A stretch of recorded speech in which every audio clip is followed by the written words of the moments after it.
as you know, because the governor pretty much picks the lieutenant governor now, I really see myself as part of the Quinn administration, an extension of the governor's office. And knowing Pat for 30 years and having our views aligned the way they are, sharing the same values, it'll be easy to really see myself as an extension of the governor's office. So what does that entail? I see my role really as playing an important role in helping the governor lay out a long-term financial and programmatic blueprint for the state. My area of expertise has always been in public finance and policy, and the idea or the need to lay out a long-term financial plan for the state that stabilizes taxes, that brings predictability to government, that addresses many of the financial challenges that government that we're facing and that we're overcoming, while at the same time providing the critical resources needed so that the state can fulfill its primary responsibilities, and that is to invest in our future, invest in infrastructure, to invest in education, obviously to provide for essential services. I really see myself playing a very critical role in that regard. Sure, but nothing's going to happen to the governor, believe me. Yeah, absolutely. And I ran for governor once before, and you also have to remember I've managed multi-billion-dollar governmental organizations. I was the chief financial officer, in the city of Chicago, I was city budget director for 3 years. The city budget at the time was about $3.5 billion. And of course, I then managed the Chicago Public Schools for 6 years, which was the second largest government in the state of Illinois at the time, over $4 billion, and then later a $2.7 billion budget in Philadelphia. So I'm used to managing large governmental institutions, and obviously I like to think managing them effectively. So, I think I'm well equipped to step in should there be a need. Well, fundamentally, I believe that we're not going to solve the problems that ail public education by chartering schools. I believe in good schools. I believe in quality schools. I believe in schools that perform. So that's a major difference between me and Mr. Rauner. He obviously doesn't have a faith in traditional public schools. If he did, he wouldn't bash them as much as he does. But that's a fundamental difference. In the city of Bridgeport, where I did my most recent turnaround, I didn't charge. I balanced the budget, closed a massive budget hole, expanded educational opportunities while not chartering a single school or laying off a single teacher. So the bottom line is, I believe that if we're going to move forward, we have to invest in traditional public schools. Traditional public schools have to be effective. But there's a couple other differences between Mr. Rauner and myself too. I believe that you can work with teacher unions. I've always had a great working relationship with the unions. The Chicago Public Schools, the partnership that we had with the teachers union, we were able to initiate major reforms that they were supportive of, and we were able to move the school district forward. The same thing in Philadelphia with the American Federation of Labor, the American Federation of Teachers. And I've always had an excellent relationship. I'm not into bashing people or criticizing people or trying to demonize people, whether they're unions or, for that matter, union leaders. Third fundamental difference is on the funding side. Mr. Rauner has laid out a plan that will slash general funds discretionary funding by $8 billion. That's half of the money available in the general funds to fund education, to fund veterans, of which I have, I have veterans at home. Children and Family Services, aging, public safety. Half the money, half the $16 billion that goes to fund those critical services, those essential services that the state provides, would be gone. That means schools, systems, school districts across the state will be facing cuts in their state revenue anywhere from 40 to 50%. So obviously he doesn't believe you should be investing in education. You should be investing in public schools.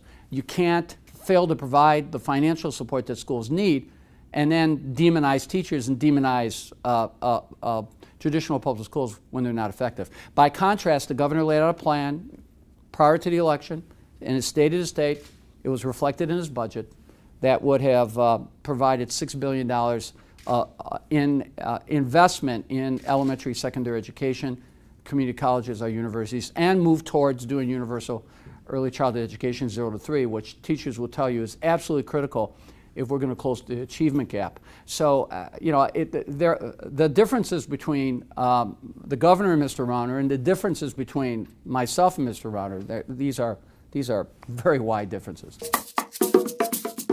Not at this point. I think we need to address the funding issue in the state right now. That is my priority. My priority is to work with the governor to lay out a long-term financial plan, 5-year plan, to invest $6 billion in education, so we can get so we can fully fund the statutory mandated funding. Obviously, if there's not enough money, you can't do that. We need to get the mandated funding back to 100%. We need to restore the balance in our funding for community colleges, and we need to start investing in our universities so that our tuition costs are not rising every year. So, I think at this point, funding, investing in traditional public schools, it should be our number one priority. Well, the governor laid out a plan to keep the income tax rates the way they were, and to provide about $1 billion in property tax relief a year. And when we projected out our revenues based on keeping tax rates the way they were and providing $1 billion in tax relief, and incidentally increasing the earned income tax credit, we projected that there would be enough money based on conservative revenue estimates to do the following thing, if I can highlight: to invest $6 billion in elementary and secondary education. That is exclusive of pensions. In other words, that's not $6 billion and then some of the money would be used for pensions, because the 5-year financial plan assumed that we would make the statutory required contributions to pensions, something the governor restored, incidentally. It also assumed that we would, within that $6 billion, we would be able to move towards universal cradle to classroom. Critically important. Most of the brain development occurs during the ages of 0 to 3. That critical intervention, absolutely critical to closing the achievement gap. And that at the back end, we would be able to create what I refer to as universal job training.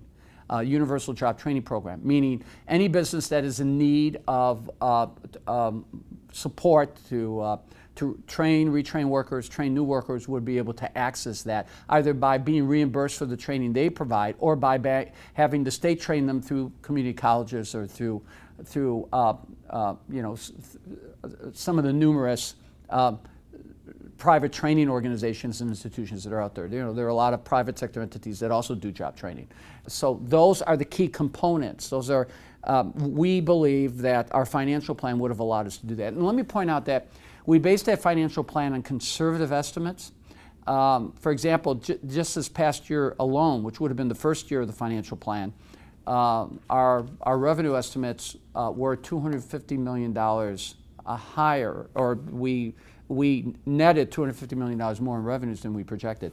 So this which would have been the base year from which the 5 years proceeds, we're already seeing revenue estimates grow, in part because the unemployment rate is dropping significantly. Unemployment rate drop last year has been like 2.5% drop, largest drop since 1984, biggest drop, I think, among all 50 states. So we're moving in the right direction. So this was not a wish list. We laid out specifically what our spending obligations would be, what our spending commitments would be, what revenues we would project, conservative revenue estimates. So, I feel very confident that the plan we laid out, if implemented and when implemented, will allow us to address those issues. Yeah, well, there is no relationship, and we worked with UNO, as we did with many other organizations back in between 1995 and 2001. So there's that's like a generation difference in time. So UNO is not the organization now that it was when the neighborhood organization that was founded by Danny Solis when we were running the schools, and I left the schools in 2001. So what's transpired with respects to UNO over the last 13 years, I haven't, it has had no relation or association with me. I'm comfortable with the Charter Board Commission. Well, you have to remember, the reason they created the Charter Board Commission, although I wasn't obviously around here when they created it, was to really create they wanted to create an independent entity and make recommendations or the determinations on charters. If the Charter Board Commission went away, then the state board could make those decisions. So the question is, and this is the law, I'm just referring to the law, not talking about a preference. I think there were some who didn't want the state board to make those decisions independently. They would rather have an independent entity do that. So at the end of the day, charters aren't my focus. My focus is providing funding for traditional elementary, secondary education, educational institutions, and providing the financial support that they need. In contrast to somebody who wants to slash education funding anywhere from 40 to 50%, and then kind of blame the schools and blame the teachers when the schools don't deliver. I support the governor. The governor's position is he's open-minded to the issue of expansion, but not without strict accountability. He believes that there should be state control. There should be the most rigorous standards. I'm not a big fan of casino expansion, but nor is the governor. We're not closed to it. But the governor has laid out. He's laid out some very specific conditions for his consideration of a casino bill, and I support him 1,000%. I think you can't have enough accountability when it comes to casinos. I support the income tax rate as it was this year. In other words, the budget that the governor proposed assumed the income tax rate would remain the same. So I don't support raising the income tax. I support keeping the income tax rate the way it was and providing targeted relief through the property tax credit, residential property tax credit. And you have to remember, if you underfund your schools, you will drive up local property taxes. I know our opponent claims that he's going to provide $8 billion in tax relief, freeze property taxes, and and increase funding for education, and invest billions in infrastructure. And we all know that that's impossible, and that can't happen. We also know that local governments control their own property taxes, property tax rates. Home rule units, obviously, because counties and municipalities would be impacted by his cuts. So my position is I supported the continuation of the old rates, targeted relief, and investing in schools and providing supports for counties and municipalities. That's the most effective way to reduce the burden on not only local property taxpayers, but local taxpayers in general. I support medical marijuana. I think they passed a good bill. I think there was a need for it, and now let's implement the program. It's something that we'll consider, but I think what's really important is the state just made a major breakthrough in getting the medical marijuana bill passed. And I think what's important for us now is to implement that law, and to implement that law without controversy, to implement that program without controversy. I think we're open to considering other proposals, particularly proposals that reduce our prison population by not incarcerating individuals who have not been engaged and involved in violent actions.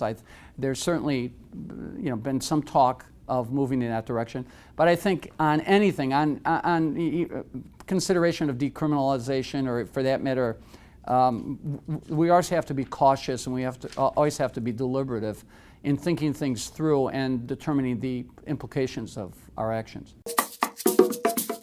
Of course, as you know, our opponent doesn't believe that, or well, he claims he does, but the fact is he's